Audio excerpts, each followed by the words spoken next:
All right, so here is our presentation for the resolutions for the Russia-Ukraine war. This presentation is by Marco, me, Brittany, Una, Noah, Natalie, Naveen, and Itzel. So our 6 resolutions are going to be sending more weapons and aid to Ukraine, helping farmers, hinder Iran's ability to export drones, focusing on Ukraine's major offensive, a peace treaty, and sanctions on multinational companies connected to Russia. Hi, I'm Noah Kelly, and this is my section for sending more weapons and aid to Ukraine. NATO has already been sending an increased amount of arms to Ukraine throughout the conflict. And uh, so I believe that it should be continuing to support the Ukrainian national defense. Ukraine is asking for more tanks, IFVs, ammunition, and training for these weapon systems. Though I do believe that the request Ukraine is making for fighter jets would be much more expensive and a much riskier investment. For one, the fighter jets are extremely expensive and they would require extensive training since Ukrainian pilots are not familiar with American fighter jets. This could also escalate tensions even further between the West and Russia. Um, Modern small arms with common ammunition types, along with anti-tank and anti-air systems, should also be a main priority for NATO. So another resolution that can be taken for this war would be to help Ukrainian farmers. Ukraine is one of the world's biggest grain producers, as it accounts for 10% of the wheat market, 15% of the corn market, and 13% of the barley market. Ukraine's agricultural sector is a huge part of its economy, and it has been negatively affected since the invasion of Russia.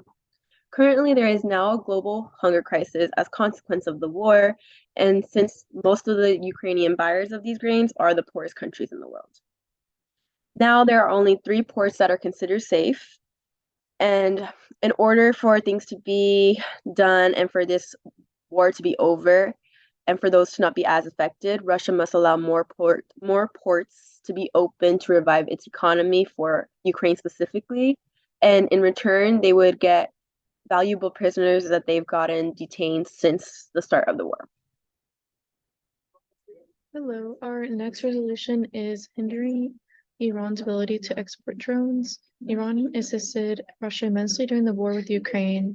Iran and Russia's alliance deepened as they experienced an increased international isolation and worsening economies. Their alliance will prolong the war as Iran continues to provide military support and resources to Russia. The U.S. has had a ban on exporting and importing conventional arms, but this expired in October of 2022 and imposed unprecedented sanctions to censor Iran and prevent its further progress in prohibited nuclear activities. Our group supports the proposal to deepen the economic sanctions on Iran, such as on their energy sector, arms and weapons technology transfers, and financial sector and non-oil industries. Our proposed solution is to impose sanctions on individuals and companies such as Parvar Pars, which is a company that creates Iranian drones. The U.S. has previously placed sanctions on stopping trade with Iran, and further sanctions can be placed on banning all aircraft and repair part sales to Iranian aviation. And we think that any force against Iran is not authorized because it will likely create a wide military conflict. Hello, my name is Marco, and I'll be going through Ukraine's major offensive. So we know that Russia is gearing up for a major offensive push into the eastern Donbass region. They've been reducing artillery shelling in other areas. They've been increasing the deployment rate in the eastern Donbass region. We know that they want to win bad, and the eastern Donbass region is the way to do it. We know that Russian troops are weary. Leadership might order a massive offensive and end the war quickly. Due to the recent shift in the war effort, Ukrainian troops are pushing out the Russian troops. They have poor supplies. It has poor weather up there. They have the numbers, but they have poor training and not enough supplementary aid in order to continue fighting this war.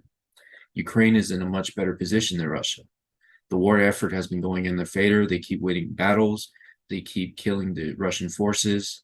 And they also have been receiving aid from multiple countries, including the USA, as well as supplementary training.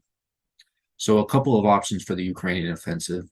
They can take advantage of the Russian offensive, and when Russia makes their push, they make their push. They push them out and they follow them out.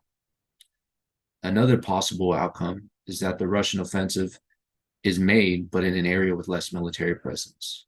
I elected the northern areas of the Donbass region to push and split up Bryansk and Oblast, and then push to Vernozov. All right, so there's many different ways a peace treaty could go between Russia and Ukraine, but I put together a peace treaty that I felt like would be the most favorable outcome for both sides. So it would entail Ukraine being allowed to join NATO with the approval of other NATO members, of course. Russia would remove all troops from Ukraine except for the Donbass region and Crimea, which would then be given to Russia and become internationally recognized. Russia would send aid to Ukraine to help rebuild their infrastructure. Prisoner swap. The international community would remove all sanctions on Russia, and neither Russia nor Ukraine would be allowed to occupy or start war with the other country, or the peace treaty would be null and void. Possible issues of this is that Russia's very against NATO, obviously, but may be willing to let Ukraine join if they get those different regions. And since they're losing, they might be more willing. And another issue is that 91% of Ukrainians say the war hasn't been won without Crimea, according to a recent Gallup poll. So they may not be as willing to give up Crimea, obviously, but with the ability to join NATO, they may be willing to give it up. Sanctions on multinational companies connected to Russia. Punishing Russian oligarchs for their financial ties to Vladimir Putin's invasion of Ukraine has been unprecedented. The oligarchs are seen as Putin's trustees given they hold his financial power. With this, it may take some time and effort to track down these assets given some of their offshore locations. It is important to seize the assets of the Russian elite who try to evade sanctions. Limiting Russia's ability to tap into pools of capital needed for the revitalization would continue to worsen its crippled economy. The oligarchs are critical to understanding Vladimir Putin in today's Russia, as they are key enablers of Putin's reign. Imposing extensive sanctions on big companies, especially those who personally gain from Kremlin's policies, include asset freeze, ban on trade operations, ban on transit of resources, flights and transportation, suspension of the performance of economic and financial obligations, and many more. Among others, the sanctions placed would mainly affect the following categories: transportation companies, chemical and energy enterprises, leasing companies, and individual entrepreneurs. Foreign governments around the world are seizing many oligarchs' assets and yachts, banning them from travel and cutting them off from doing most business with the US and Europe. The United States has already begun sanctioning Russian entities. To squeeze Russia's wealthiest citizens can compel them to pressure Russia's President Putin to end his campaign against Ukraine. Overall, the goal of these sanctions are to punish these oligarchs that owe their wealth to Putin's autocracy, that is today's Russia, but these sanctions would be placed to further prevent Putin from accessing capital and funds being held by the oligarchs.